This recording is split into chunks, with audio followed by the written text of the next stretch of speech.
সমুদ্র পৃষ্ঠ থেকে প্রায় ৪৯০০ মিটার উচ্চতায় সবুজ পাহাড়ের মাঝখানে অবস্থিত এই মনোরম হ্রদটি দেশি এবং বিদেশি উভয় পর্যটকদের কাছেই একটি জনপ্রিয় গন্তব্য।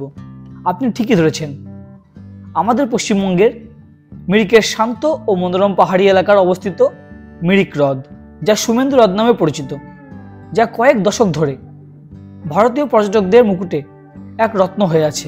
এই মিরিক হ্রদ ক্রমাগতভাবে পর্যটকদের আকর্ষণ করে আসছে, যারা ব্যস্ত নগর জীবন থেকে দূরে প্রশান্তি সন্ধান করে তাদের জন্য আদর্শ জায়গা।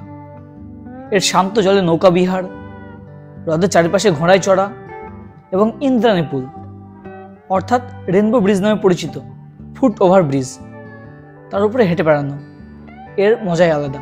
বাড়তি পাওনা লেকের চারিপাশের অসামান্য প্রকৃতি এবং পাইন গাছের সারি।